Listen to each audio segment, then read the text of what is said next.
नमस्कार, आप सभी का स्वागत है लीडिंग भारत टीवी में और मैं हूं आपके साथ कशिश पांडे। इलाहाबाद उच्च न्यायालय ने मंदिरों से जुड़े मुकदमों के काफी समय से लंबित रहने पर दुख जताते हुए कहा कि अधिवक्ताओं और जिला प्रशासन से जुड़े लोगों को मंदिरों के प्रबंधन और नियंत्रण से दूर रखा जाना चाहिए।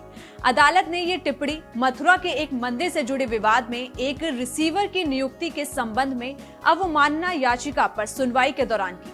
अदालत को बताया गया कि मथुरा में मंदिरों से जुड़े 197 दीवानी मुकदमे लंबित हैं।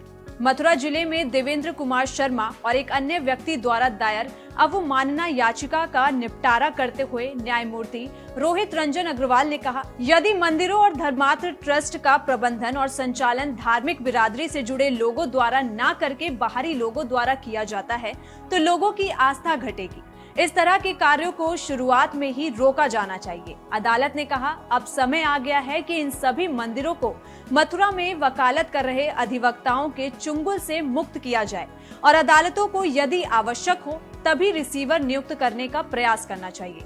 नियुक्त किया जाने वाला रिसीवर मंदिर के प्रबंधन से जुड़ा होना चाहिए और उसका देवता के प्रति कुछ झुकाव होना चाहिए। उच्च न्यायालय ने कहा, अमुक रिसीवर को वेदों और शास्त्रों का अच्छा ज्ञान होना चाहिए। अधिवक्ताओं और जिला प्रशासन से जुड़े लोगों को इन प्राचीन मंदिरों के प्रबंधन और संचालन से दूर रखा जाना चाहिए।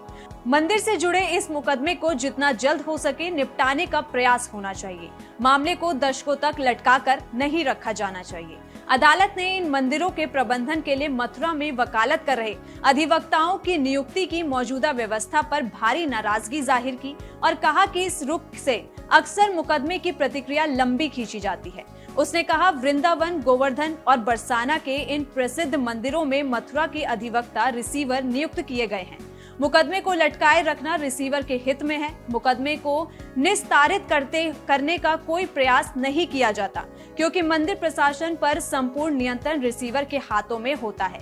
ज्यादातर मुकदमे मंदिरों के प्रबंधन और रिसीवर की नियुक्ति से संबंधित है। अदालत ने कहा, वकालत कर रहा एक अधिवक्ता मंदिर के उचित प्रबंधन के लिए आवश्यक समय नहीं दे सकता और वह इसके लिए समर्पित भी नहीं होता। इस तरह की नियुक्तियां समस्या के समाधान के बजाय प्रतिष्ठा का प्रतीक बनकर रह गई हैं। उसने आगे ये भी कहा है कि इस मामले के तथ्यों और परिस्थितियों पर विचार करते हुए ये अदालत मथुरा के जिला न्यायाधीश से व्यक्तिगत रूप से जहमत उठाने और अपने अधिकारियों को इस आदेश से अवगत कराने के साथ ही मथुरा जिले के मंदिरों और ट्रस्ट के दीवानी मुकदमों को जितना जल्द संभव हो निस्तारित करने का हर प्रयास करने का अनुरोध करती है। अदालत ने 27 अगस्त के अपने निर्णय में कहा, मुकदमे को लंबे समय तक लटकाए रखने से और विवाद ही खड़ा होगा, जिससे इन मंदिरों में परोक्ष रूप से अधिवक्ताओं और जिला प्रशासन का दखल बना रहेगा, जो हिंदू धर्म में आस्था रखने वाले लोगों के हित में नहीं है। आपको ये वीडियो कैसी लगी? कमेंट सेक्शन में अपनी राय जरूर दीजिएगा और इस तरह की देश और दुनिया की तमाम बड़ी खबरों के लिए देखते रहिए लीडिंग भारत टीवी।